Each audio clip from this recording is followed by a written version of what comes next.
Welcome to GoReadling Bedtime Stories, presented by GoReadling.com.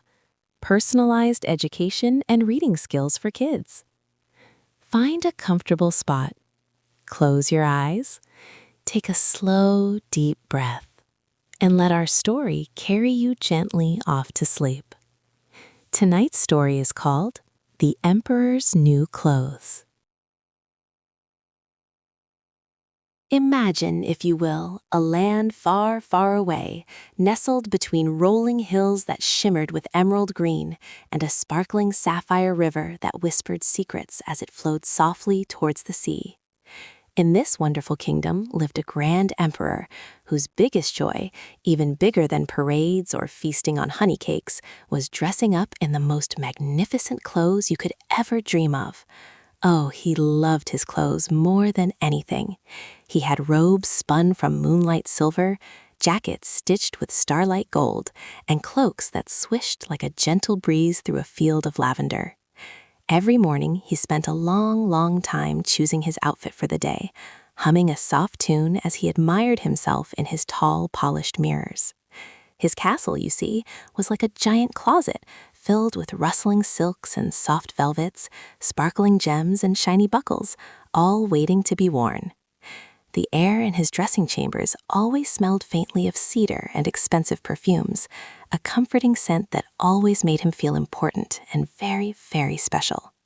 He believed that the more splendid his clothes, the grander and wiser he appeared to all his loyal subjects, who would cheer and clap whenever he rode by in his golden carriage, sparkling from head to toe. Our dear emperor truly believed that new clothes brought him happiness, warmth, and even wisdom. He had so many outfits, sparkling and shimmering, soft and smooth, that his royal guards often had to help him carry them all from one room to another. He loved the feel of fresh, crisp linen against his skin in the morning, the heavy weight of a velvet cloak keeping him cozy on a chilly evening, and the delightful swish of a silk tunic as he walked. When a new shipment of cloth arrived in the city, the scent of spices and foreign dyes would drift through the palace windows, making the emperor's heart flutter with excitement. He would spend hours poring over sketches of new designs, imagining how each fabric would look draped upon his royal shoulders. He cared not for the daily tasks of ruling, the quiet rustle of important papers, or the gentle hum of palace scholars. His true passion was for the shimmer and gleam of his extraordinary wardrobe, always seeking something new, something even more marvelous than the last. One breezy morning, as the sun painted the castle walls with golden light, two strangers arrived in the emperor's bustling city. They were rather peculiar, with twinkling eyes and quick, nimble fingers, carrying large, empty bags that seemed to jingle mysteriously. They weren't like the usual merchants who brought spices from far-off lands or shimmering jewels from deep mines. These two, with their sly smiles, claimed to be master weavers, capable of creating the most astonishing fabric the world had ever seen. Their voices were smooth and persuasive, like the gentle lapping of waves on a quiet shore, as they whispered their incredible secret to anyone who would listen. News of their arrival and their extraordinary skill began to spread through the winding cobblestone streets, carried on the soft morning breeze, creating a buzz of hushed excitement among the townspeople. The cunning visitors, whose names were really just made-up names for their clever trickery, told everyone that their special cloth possessed an amazing secret. They claimed it was not only incredibly beautiful, woven with colors so vibrant they'd make a rainbow blush, but also entirely invisible to anyone who was terribly, terribly stupid, or to anyone who wasn't fit for their important job. Imagine that! A fabric that could tell if you were clever or silly, if you were good at your work or not. This part of their story, whispered with such serious faces and knowing nods, was the most intriguing of all. It made people wonder, could such a magical fabric truly exist? The idea of a cloth that could reveal secrets about people's intelligence and worthiness was a tempting tale indeed, spreading through the market squares faster than a flock of pigeons fluttering after scattered breadcrumbs.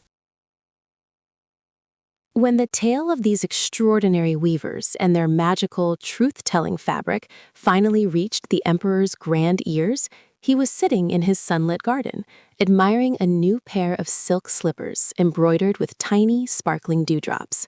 His eyes, usually half closed in a dream of fashion, snapped wide open with a sudden spark of interest. "Invisible to the stupid and the unfit," he murmured, a thoughtful frown creasing his brow. What a most excellent discovery that would be. He pictured himself in these magnificent, unseen clothes, and a little shiver of excitement ran down his spine. Not only would he possess the most unique garments in the entire world, but he could also use them to find out who in his kingdom was truly wise and worthy, and who was perhaps, well, not quite as brilliant as they pretended to be. The thought was simply too tempting to resist, like a delicious honey cake just out of reach. The emperor's mind, usually buzzing with thoughts of velvet and lace, now whirred with this fascinating new idea. He imagined his royal court, full of ministers and advisors, all trying to appear clever and capable. If he had clothes only visible to the truly intelligent, it would be a very handy way to sort out who was who. And besides, the thought of wearing something so utterly unique, something no other ruler in any other land could possibly possess, filled him with a thrill that even a chestful of gleaming diamonds couldn't match. He clapped his hands with delight, a sound like two soft pillows meeting, and sent his fastest messenger to fetch the two cunning weavers. "Bring them to me at once," he commanded, his voice echoing through the grand halls of his palace, filled with a renewed sense of purpose and a fresh sparkle in his eye, all because of the promise of truly extraordinary attire. Soon, the two swindlers, with their smooth words and even smoother smiles, were ushered into the emperor's opulent palace. They bowed deeply, their empty bags rustling faintly, and spoke with such conviction about their magical weaving skills that the emperor was utterly convinced. He was so enchanted by their tale that he immediately hired them, promising them a grand workshop within the palace walls, filled with the finest golden threads and the silkiest, most colorful silks in the entire kingdom. The swindlers, their eyes gleaming with satisfaction, were led to a spacious, sunlit room where two magnificent, empty looms stood waiting. These looms, with their polished wooden frames and intricate gears, looked ready to weave the most breathtaking tapestries, even though not a single thread was yet upon them. The swindlers nodded sagely, pretending to inspect every part of the machines with great seriousness. And so the cunning swindlers began their elaborate charade. They set up their empty looms, making a great show of preparing them with invisible threads, clanking and whirring as if they were already hard at work. Day and night they pretended to weave, their hands moving with exaggerated grace, their fingers dancing through the air as if pulling invisible fibers and tying invisible knots. The emperor, delighted by their diligent work, kept sending them boxes upon boxes of the finest silk, shimmering like dragonfly wings, and great spools of golden thread, sparkling like captured sunshine.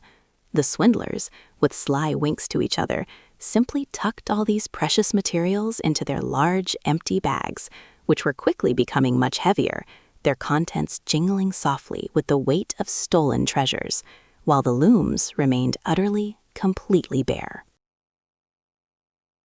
As days turned into weeks and the weaving continued with bustling, silent energy, the emperor grew impatient to see his magnificent new clothes. But he also felt a tiny flutter of nervousness in his tummy. What if he couldn't see the fabric? That would mean he was either terribly stupid or unfit for his position, and that was a secret he certainly didn't want anyone to discover, especially not himself.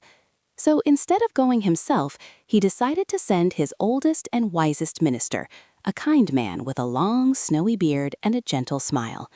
"Go to the weavers. the emperor instructed, his voice a soft murmur, "and tell me how the fabric progresses. Tell me all about its beautiful patterns and its lovely colors."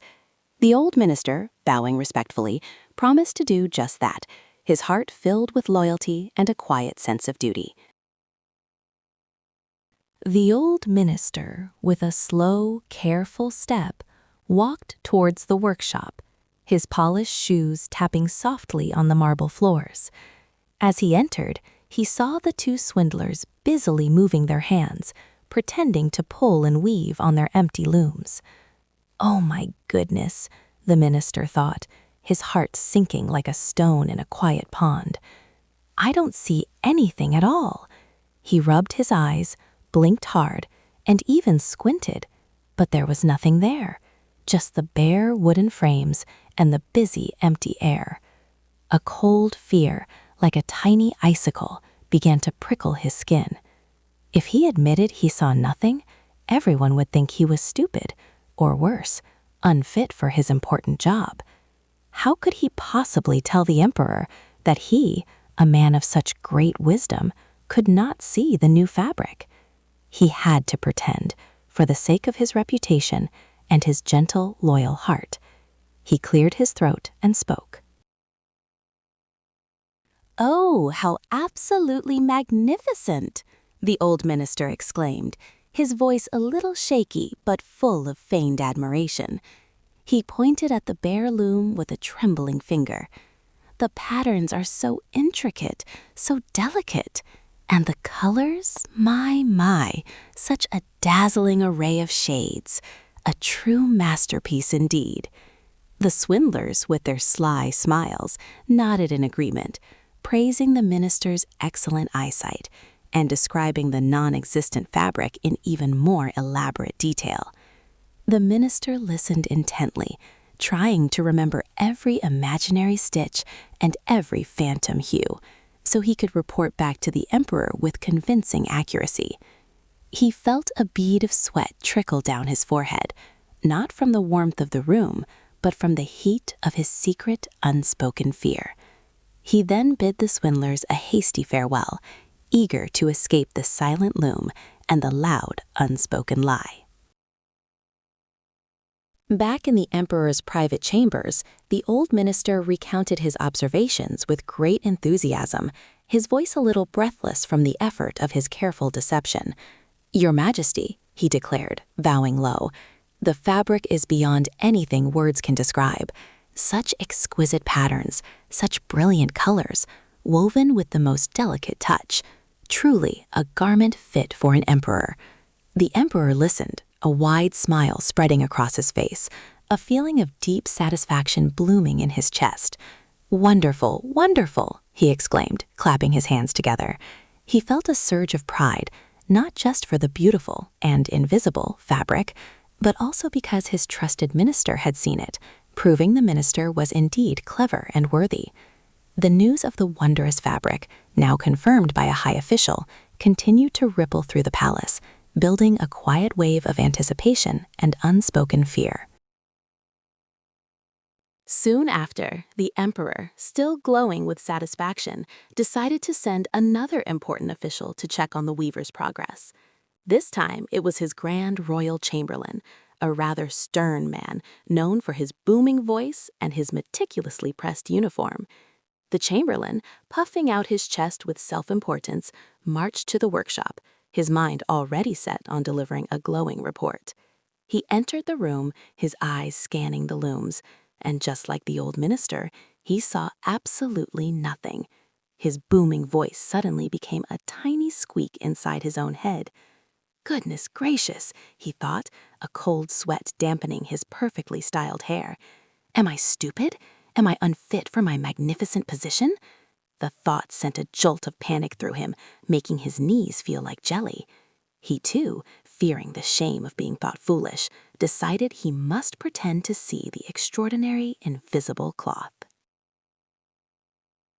With a dramatic flourish and a very loud clearing of his throat, the Grand Royal Chamberlain began to praise the non-existent fabric even more lavishly than the old minister had. "Astounding!" he bellowed, his voice echoing in the quiet room. The texture, the richness of the weave, and the patterns, they seemed to dance before my very eyes. The swindlers, barely suppressing their smirks, nodded along, offering more imaginary details about the fabric's softness and its magical sheen.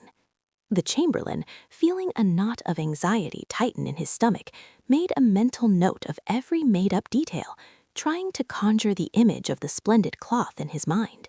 He then rushed back to the emperor, eager to confirm his supposed sharp vision and unwavering cleverness, adding another layer to the growing tapestry of deception that covered the entire kingdom, like a silent, invisible blanket. By now, the emperor could barely contain his excitement. 2 of his most trusted men had seen the fabric and praised it without end. Surely he, the emperor, who was the cleverest of all, would see it too. He simply had to see these miraculous clothes. So, with a flutter of his golden cape and a determined glint in his eye, he announced that he would visit the workshop himself, accompanied by a small retinue of his closest advisors, all eager to witness the wonders of the invisible cloth.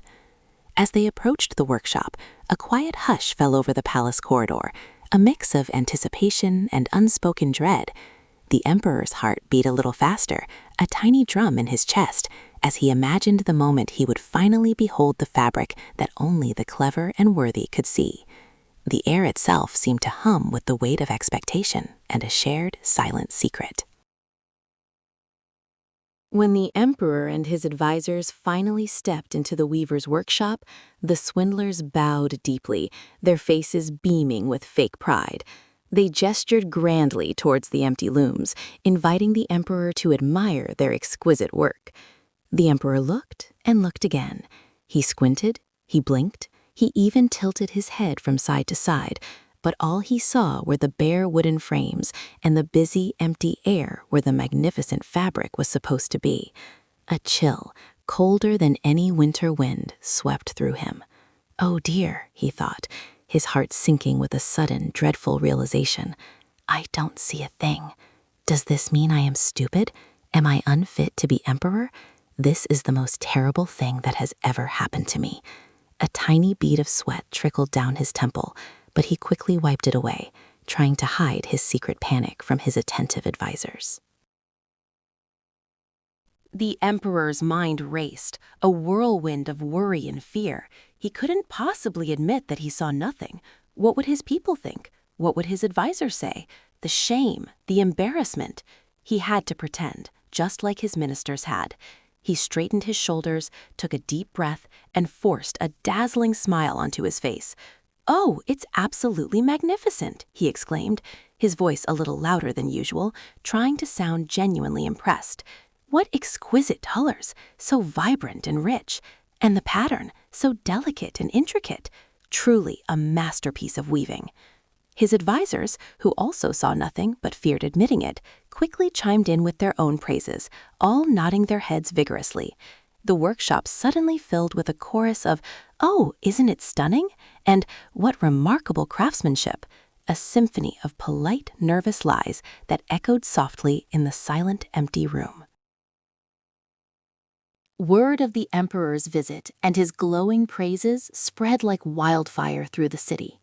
Everyone now knew that the emperor himself had seen the amazing fabric, confirming its existence and its magical properties. The townspeople, from the busiest baker to the quietest shoemaker, all started to talk about the wondrous invisible cloth. Each person, wanting to appear clever and worthy, loudly admired the fabric they couldn't see, describing its imaginary beauty to their neighbors and friends. "Oh, I hear the threads shimmer like a summer's day," one would say. "And the patterns are like little dancing stars," another would exclaim. A cheerful buzz of excitement, mixed with a tiny hum of unspoken fear, filled the air as everyone looked forward to the grand procession, where the emperor would finally wear his brand new, extraordinary, and utterly invisible clothes for all to see. Finally, the day of the grand procession arrived, bright and clear, with a gentle breeze that carried the scent of fresh flowers. The entire city was abuzz, people gathering along the parade route, craning their necks and whispering with eager anticipation. In the royal dressing chambers, the two swindlers, with their most serious faces, pretended that the magnificent clothes were now complete. They held their hands high in the air, as if holding armfuls of the finest, softest fabric, and mimed dressing the emperor. "Here, your majesty, is the tunic, light as a feather," they declared, pretending to slip an invisible garment over his head. "And here, the splendid trousers," they announced, pretending to help him into them, their fingers deftly arranging folds of air. The emperor stood patiently, feeling nothing but the cool air against his skin, but nodding gravely, determined to show he could see and feel every stitch. The swindlers then carefully tied an invisible sash around the emperor's waist and arranged a flowing invisible cape over his shoulders. "And finally, the royal train," they announced with a flourish, making a big show of lifting a long, trailing piece of nothingness. The emperor turned and posed in front of his grand mirror, carefully examining himself from head to toe. He saw nothing, of course, just his own reflection, but he pretended to admire the exquisite details of his new attire. "Oh, how wonderfully light they feel," he exclaimed, his voice filled with a cheerful confidence. "It's as if I am wearing nothing at all."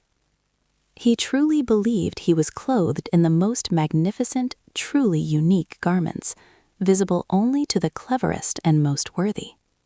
His heart swelled with pride, eager to show off his splendid new wardrobe to all his loyal subjects. With his head held high and a proud smile on his face, the emperor stepped out of his palace and onto the grand parade route. The sun shone brightly, reflecting off the golden carriages and the colorful banners that lined the streets. A great cheer erupted from the assembled townspeople, who had gathered in their thousands, their eyes wide with excitement. They all gazed at their emperor, marching grandly, supposedly dressed in his new, magical clothes. "Oh, how absolutely splendid," they whispered to each other, their voices a soft rustle in the crowd. "Such beautiful colors, like a summer sunset. And look at the delicate patterns, truly magnificent." No one wanted to admit they saw nothing, fearing that it would mean they were foolish or unfit. So they all kept up the joyful charade, their words a shared secret of polite, nervous praise.